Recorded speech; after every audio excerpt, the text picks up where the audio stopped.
Hello friends, welcome to our channel अच्छी news. आज के इस वीडियो में आपका हार्दिक स्वागत है। आज के इस वीडियो में हम बात करने वाले हैं प्लेसेंटेशन इन मैमल्स। आपको पहले से ही पता होगा कि प्लेसेंटा क्या होता है। इस वीडियो में हम जानेंगे कि प्लेसेंटेशन क्या होता है और ये मैमल्स में कैसे होता है। चलिए वीडियो को स्टार्ट करते हैं। उससे पहले मैं आपको एक चीज़ बता देना चाहती हूँ, ये डेवलपमेंट बायोलॉजी की लास्ट वीडियो है। इसके बाद हम अप्लाइड जूलॉजी को शुरू करने वाले हैं। ठीक है, चलिए आगे शुरू करते हैं। प्लेसेंटा, आपको पता है कि प्लेसेंटा क्या होता है? प्लेसेंटा मैमल्स में एक ऐसा ऑर्गन होता है जिसके थ्रू वो क्या करता है, ऑक्सीजन न्यूट्रिशन को क्या करता है, बेबी में सप्लाई करता है और बेबी से वेस्ट मटेरियल को और कार्बन डाइऑक्साइड को बाहर निकालता है। ये होता कहाँ पर है? ये यूट्रस में होता है। जब प्रेगनेंसी होती है तो उसके बाद प्लेसेंटा की फॉर्मेशन हो जाती है और प्लेसेंटा मिलकर बना होता है फीटल मेम्ब्रेन और पेरेंटल टिश्यू से। इसका एक्चुअली काम ही क्या है? फिजियोलॉजिकल एक्सचेंज करना इसका बहुत ज़्यादा इम्पोर्टेंट काम होता है। जिन मैमल्स में प्लेसेंटा मौजूद होता है उनको प्लेसेंटिया मैमल्स कहा जाता है। आगे हम बढ़ते हैं, फॉर्मेशन ऑफ प्लेसेंटा। प्लेसेंटेशन क्या होता है? आफ्टर इम्प्लांटेशन, इम्प्लांटेशन के बाद। इम्प्लांटेशन क्या होता है पहले तो आपको ये पता होना चाहिए। देखिए, जब फर्टिलाइज्ड एग का मतलब है, जब एग क्या होता है, फर्टिलाइज्ड हो गया होता है, उसको स्पर्म मिल गया होता है और वो फर्टिलाइज्ड हो गया होता है। तो फर्टिलाइज होता कहाँ पर है? वो फर्टिलाइज फैलोपियन ट्यूब में फर्टिलाइज होता है। फैलोपियन ट्यूब में फर्टिलाइज होने के बाद वो एग क्या करता है, ओविडक्ट में आता है। ओविडक्ट में के थ्रू यूट्रस में आता है। ठीक है, यूट्रस में आता है। अब जब वो स्टेज में पहुंचता है, जब ये यूट्रस में आता है तो ब्लास्टोसिस्ट स्टेज में पहुंचता है। ठीक है, हम जहाँ से ब्लास्टोलेशन पढ़ते हैं, राइट, वो ब्लास्टोसिस्ट स्टेज में पहुंच जाता है। अब क्या होता है, जो ये इम्प्लांटेशन एक प्रोसेस है जिसमें जो फर्टिलाइज्ड एग है वो यूट्रस में आके गिर जाता है, यूट्रस में आता है जहाँ पे इसका सारा का सारा डेवलपमेंट होता है। इस प्रोसेस को होने में लगभग 8 से 10 दिन लग जाते हैं नॉर्मली मैन में, मतलब ह्यूमन में।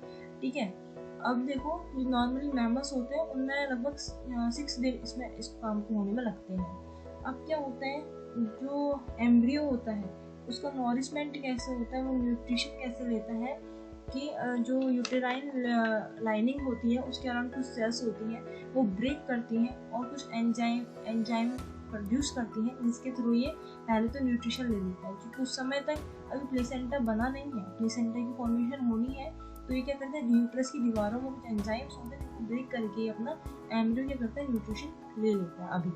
अब क्या होता है, बाद में क्या होता है, एक जो प्लेसेंटा होता है वो डेवलप होना शुरू हो जाता है। अब जो न्यूट्रिशन होता है अब वो प्लेसेंटा के थ्रू लेना शुरू हो जाता है।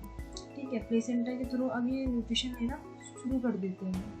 ठीक है, अब इसमें क्या होता है, जो ब्लास्टोसिस्ट होता है वो पेनिट्रेट करता है, प्रवेश करता है किसमें, यूटेराइन वॉल में। अब ब्लास्टोसिस्ट कहाँ प्रवेश कर रहा है, यूटेराइन वॉल में। और उसी समय पे एक्स्ट्रा एम्ब्रियोनिक मेम्ब्रेन जो है, जिसको हम बहुत सारे हमने पढ़ा है कौन कौन सी एक्स्ट्रा एम्ब्रियोनिक मेम्ब्रेन होती है, जिसमें से कैरवन जो होती है वो सराउंडेड होती है ट्रोपोब्लास्ट के, और ये प्रोड्यूस करता है फिंगर लाइक प्रोजेक्शन। एक फिंगर लाइक प्रोजेक्शन को जो है प्रोड्यूस करता है, जिसको विली भी कहते हैं, काफ़ी लोग इसको विलस भी कहते हैं, राइट। आप कंफ्यूज मत होना इस टॉपिक पर कि विली और विलस क्या है। विली जो है फिंगर लाइक प्रोजेक्शन है। ये क्या करता है, एब्जॉर्ब करता है बहुत सारी न्यूट्रिशन को और एम्ब्रियो तक पहुंचाने का काम करता है मेनली। ठीक है, और ये पेनिट्रेट होके कहाँ चले जाता है, यूटेराइन वॉल में चले जाते हैं। आगे हम देखते हैं, इसके बाद जो वैली होता है वो पेनिट्रेट करके कहाँ जाता है, एलेंटॉइस में जाता है। एलेंटॉइस ऑफ कोर्स एक एक्स्ट्रा एम्ब्रियोनिक मेम्ब्रेन है। ठीक है, जिसमें क्या होता है, ये क्या करता है, कनेक्टिव टिश्यू होते हैं, यहाँ पर ब्लड वेसल्स होते हैं और ये कहाँ पे जाके जुड़ते हैं, फाइटर प्लेसेंटा पे जाके जुड़ते हैं। ठीक है, द एलेंटो कैरियोनिक विली। अब क्या बनता है, हमने पढ़ लिया है, जो विली है पहले कैरियोन से जो है कनेक्ट होती है, एलेंटॉइड से कनेक्ट होती है, तो इसको मेनली हम कहते हैं the allantoic chorionic villi become highly vascular. ये बहुत ज़्यादा वस्कुलर होती है, ग्रो करती है यूरेटाइन वॉल में, ये ग्रो करती है, which in area of contact form crypt and receive trophoblast Willie.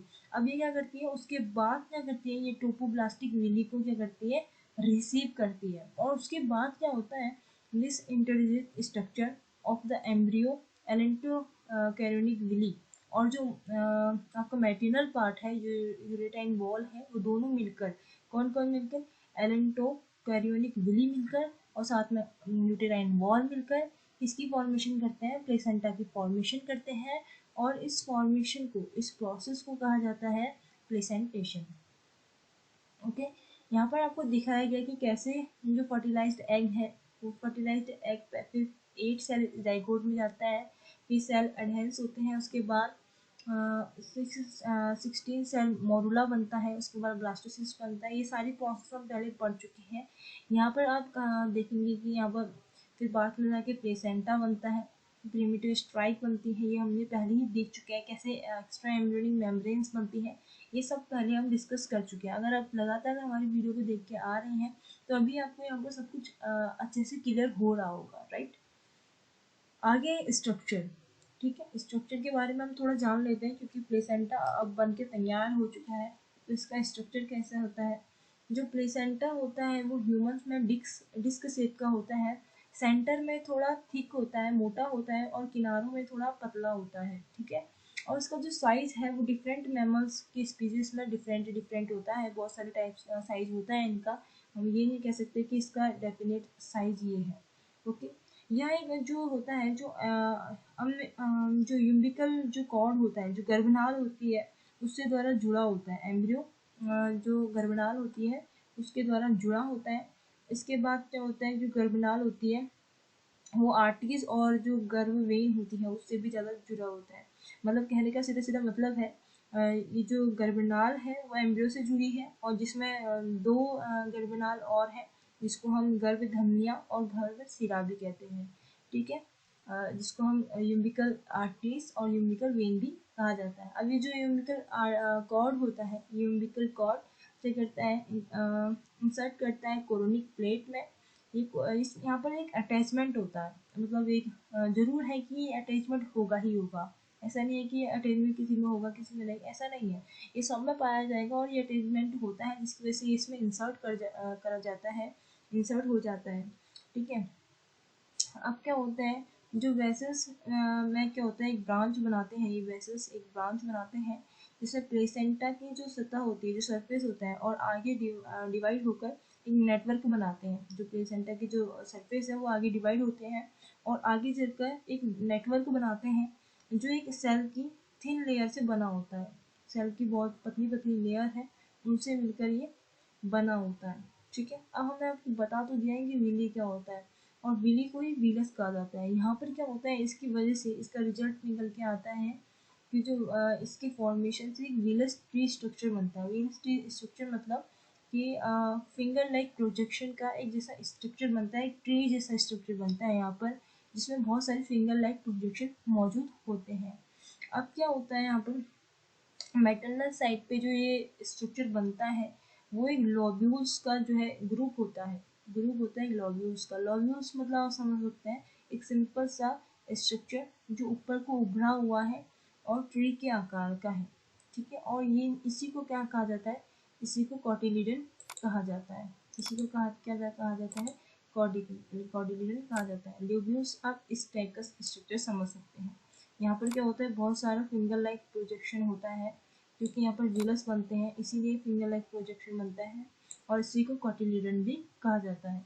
जो प्लेसेंटा होता है उसमें क्या होता है, बहुत सारे ब्लड वेसल्स फिर कनेक्ट हो जाते हैं, क्योंकि इन ब्लड वेसल्स के थ्रू ही हम जो है बेबी में ऑक्सीजन और न्यूट्रिशन का जो है आदान प्रदान करते हैं, ट्रांसफ़र करते हैं, जिसके द्वारा ये जो बेबी है उसको न्यूट्रिशन मिल पाता है।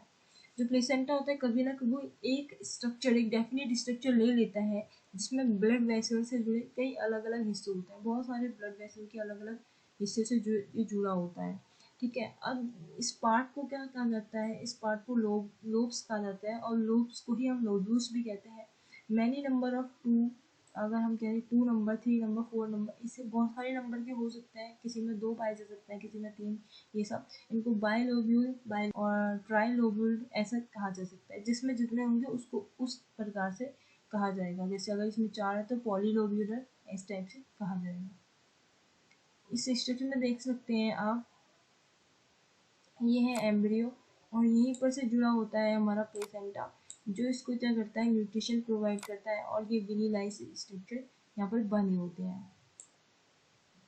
Thanks for watching our channel. अगर वीडियो अच्छी लगी हो तो इस वीडियो को लाइक कीजिएगा। अगर कोई क्वेश्चन है तो कमेंट सेक्शन में हमें बताइएगा और हमारे चैनल को सब्सक्राइब कीजिएगा। Thanks for watching. आज हम पढ़ेंगे अप्लाइड जूलॉजी।